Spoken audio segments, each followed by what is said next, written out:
Existe um ditado popular muito conhecido de todos, que diz que filho de peixe, peixinho é. Em outras palavras, significa que os filhos provavelmente seguirão os passos de seus pais, principalmente no âmbito profissional. E no cinema, isso é especialmente uma verdade. Um bom exemplo é a diretora Ishana Shyamalan, cujo sobrenome já entrega. Ela é filha de ninguém menos do que um dos mais renomados diretores de filmes de terror da atualidade, M. Night Shyamalan. E tal qual seu pai, Ishana tem se dedicado ao cinema com um recorte para contar histórias de terror, estreando agora com Os Observadores. Mina, Dakota Fanning, de Tudo que Eu Quero, não consegue reagir na vida. Desde que causara o acidente que culminara na morte de sua mãe, 15 anos atrás, Mina vive numa apatia sem fim, passando os dias sem nenhuma emoção enquanto trabalha numa veterinária. Quando, em certa manhã, seu chefe lhe pede que leve um papagaio raro dali para uma outra loja em Galway, no interior da Irlanda, Mina nem pensa duas vezes, afinal, não faz a menor diferença para ela. Só que o caminho de carro atravessando o país a leva por uma floresta sombria e obscura que faz seu carro quebrar misteriosamente. Numa tentativa de buscar ajuda, Mina se afasta com o pássaro pela floresta, mas acaba se perdendo e encontrando Ciara, Georgina Campbell, Madeleine Owen Fouéré e Daniel Oliver Finnegan presos numa casa de vidro no meio do mato. Baseado na história de A. M. Shine, Os Observadores tem uma boa premissa, mas escorrega várias vezes ao longo de suas 1h40 de duração. Escrito pela própria diretora Ishana Shyamalan, o roteiro se divide em 3 arcos destoantes.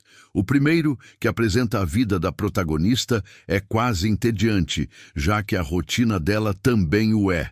No meio do filme, quando Mina entra na floresta e conhece os outros personagens, a coisa começa a ficar interessante, embora muitas cenas sejam um bocado confusas para a gente entender o que aconteceu. Por fim, quando você acha que o filme já entregou tudo o que pretendia, vem um baita plot twist que dá até aquela animada. Afinal, ele chega inesperadamente, mas tão rápido quanto chega, dá uma desacelerada, pois seu desenvolvimento se mostra inseguro. E tudo isso é fruto mesmo da falta de quilometragem da diretora, em entender que partes de seu filme precisariam de melhor desenvolvimento, enquanto outras poderiam facilmente ter sido descartadas, seja pela repetição, seja pela ausência de funcionalidade no enredo. E particularmente ver Dakota Fanning sacudindo uma gaiola com a pobre da ave por quase meia hora é realmente angustiante, seja a imagem fruto de efeito visual ou não. O mais legal em Os Observadores é a sua premissa, que busca nas raízes deltas uma inspiração para construir uma trama envolvente de suspense, estilo A Ameaça Desconhecida. Meio estilo Stephen King, o filme gasta muito tempo na ambientação, mas nos momentos-chave da trama, parece que a câmera de Ishana Shyamalan fica inquieta e desvia rapidamente, deixando os personagens sem se explicarem direito e a nós, espectadores, frustrados pela falta de evidências. Ainda assim, por se tratar de um primeiro grande trabalho comercial e por uma boa história inspiradora, Os Observadores é um suspense que, apesar dos tropeços, envolve e cativa o público. Os Observadores é um dos lançamentos do cinema de horror e suspense, cujo maior chamariz certamente é o fato de ter a direção uma pessoa que é filha de celebridade. Estrelado por Dakota Fanning, o filme tem como figuras mais célebres o produtor M. Night Shyamalan, o mestre do cinema repleto de plot twists, e tem direção de sua filha, Ishana Shyamalan, que estreia aqui como diretora de cinema. Ela também escreveu o roteiro e, curiosamente, acabou fazendo o seu filme ter a mesma pegada das produções recentes que seu pai dirigiu, acrescentando só horror e elementos de sci-fi, como também pitadas de fantasia.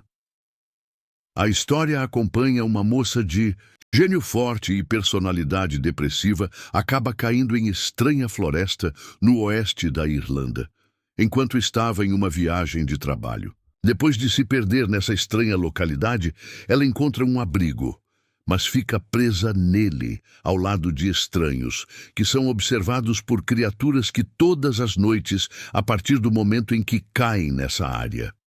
O roteiro é baseado no livro The Watchers de A.M. Shine. O filme foi produzido por Nimit Mankad, Ashwin Rajan, além do já citado Shyamalan, que foi o maior financiador do filme, quase como um fiador do mesmo, sendo também um produtor executivo não oficial. Já Stephen Dembitzer e Joe Homewood são os produtores executivos de fato.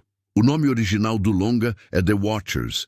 Ele foi posteriormente chamado como The Watched no Reino Unido e na Irlanda para evitar confusão com a série da Netflix, The Watcher. Os estúdios por trás do filme são New Line Cinema, Blinding Edge Pictures, Bordes Canaan, na Hyrian, The Irish Film Board, Inimitable Pictures e, claro, a Warner Bros., que distribuiu o filme nos Estados Unidos e no Brasil.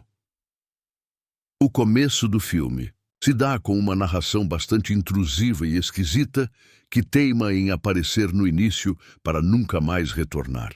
Também aparece uma tomada aérea de drone, interrompida por um fugitivo, que corre pela floresta, de modo muito semelhante ao começo do recente e criticado thriller Os Estranhos. Capítulo 1. O personagem é John, rapaz interpretado por Alistair Brummer, que só seria devidamente apresentado muito tempo depois dessa aparição. O sujeito caminha pela noite e passa pela mesma placa que indica ponto de não retorno, número 108. Ele parece estar em um espaço que compreende uma falha do espaço, que desemboca em uma espécie de looping bizarro, que visa repetir a localidade como se fosse aquele um espaço distorcido por uma força externa, que transforma o lugar em algo limitado e viciado. Mostra a ela uma raça de ave, conure dourada, que seria uma encomenda cara, que mais tarde moveria a trama para a frente. O animal tem um aspecto visual semelhante ao de um papagaio ou arara. Tem uma cor amarela forte, bastante bonita. O chefe pede que a menina leve o animal até um zoológico perto de Belfast, no interior do país. No caminho, a menina decide que vai utilizar o bicho como despejo dos seus problemas. Simplesmente desabafa com uma ave que pode aprender a repetir frases. Ela o chama de Darwin e, em meio ao discurso, solta que sua mãe morreu, assumindo assim que ainda sente culpa por essa perda. Nesse ponto, ela para a ave não morrer e o bicho repete essa fala, especialmente reforçando a atmosfera de terror que até então só teve menção lá no início. Se nota um cuidado por registrar quase todos os momentos com cores quentes, baseadas no laranja, coral ou abóbora. É assim na loja, especialmente nas cápsulas onde os animais ficam, também na casa da menina e até na boate, onde ela vai fantasiada, fingindo ser uma outra pessoa, usando inclusive uma peruca para disfarçar sua real identidade. A questão de ela imitar bem pessoas, gostando de repetir falas e clichês, incluindo aí a relação com Darwin, e também a condição de usar disfarces, fez com que muitas pessoas que viram o filme achassem que haveria um plot twist com a filiação de Mina. Aparentemente, pelo menos nos indícios do filme, nada ocorreu nesse sentido. A personagem tem dificuldade em mostrar quem realmente é.